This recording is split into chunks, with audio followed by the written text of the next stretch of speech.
Greetings, race fans and motorsports enthusiasts around the world. My name is Andrew Kim, and this is Retro Motor Vibes, where I highlight anniversary stories and break down motorsports events near and far. For today's audio episode, here is a full breakdown of the 2026 DuraMax Grand Prix at Circuit of the Americas, a 3.426-mile road course venue in Austin, Texas, that was won by Tyler Reddick on Sunday, March 1st. Without further ado, let's break the event down. The event's starting lineup was determined through a group qualifying session that occurred on Saturday, February 28th. In this session, the field of 37 competitors were split into two qualifying groups, and each competitor in each group was given 20 minutes to post the fastest lap simultaneously on the course.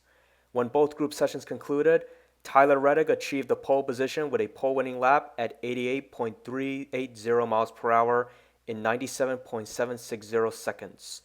Ross Chastain qualified in second place with a lap at 88.256 miles per hour in 97.897 seconds.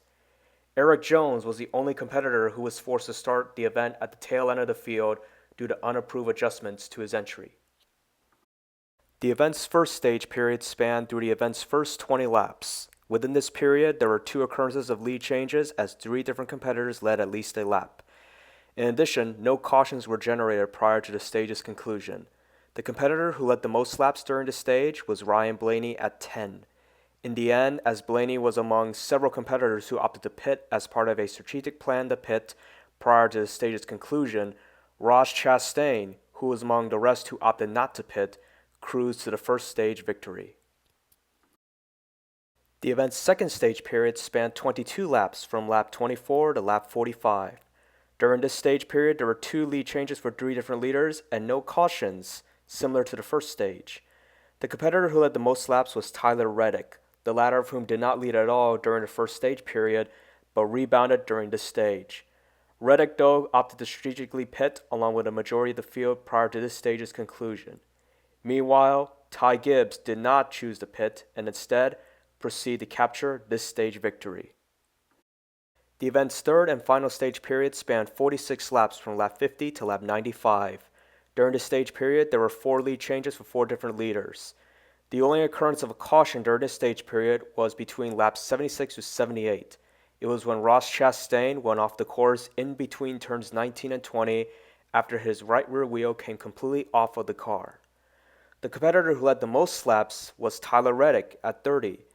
Despite dominating this stage while also strategically pitting prior to the caution involving Chastain, Reddick managed to fend off the field during a 17-lap shootout to the finish.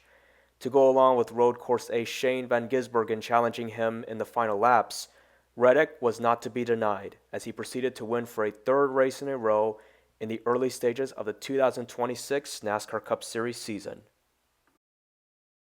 With the victory, Reddick achieved his 11th career victory in the Cup Series division, and he scored the second victory of his career at Circuit of the Americas. In addition to becoming the first repeat winner at Circuit of the Americas, he also became the first ever competitor to win the first three events in a Cup schedule, which also marked a new milestone in the NASCAR history books. This kept him, Toyota, and 2311 Racing 3 for 3 to start the 2026 season. Overall, the 2026 DuraMax Grand Prix at Circuit of the Americas featured 14 lead changes for a total of 9 leaders and 3 cautions for 10 laps. Here are the full race results of the 2026 DuraMax Grand Prix, where 33 of 37 starters finished on the lead lap.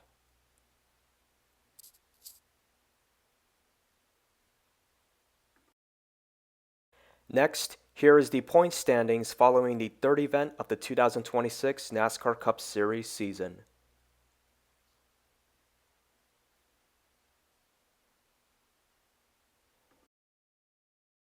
Tyler Reddick's Cup victory on Sunday capped off an eventful triple-header weekend of racing across two distinct road course venues between the Lone Star State of Texas and the Sunshine State of Florida. On Saturday, February 28th, Lane Riggs won the Craftsman Truck Series inaugural event at the streets of St. Petersburg, Florida. Then later on Saturday, Shane Van Gisbergen won in a part-time driving role with Junior Motorsports in the O'Reilly Auto Parts Series event at Circuit of the Americas.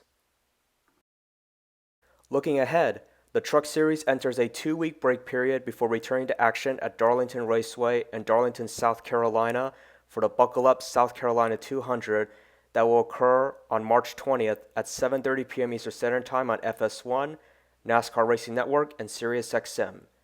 Meanwhile, the 2026 O'Reilly Auto Parts Series season continues next Saturday, March 7th at Phoenix Raceway in Avondale, Arizona for the GovX 200. This event's coverage will begin at 7:30 p.m. Eastern Standard Time on the CW Network, MRN Radio, and SiriusXM.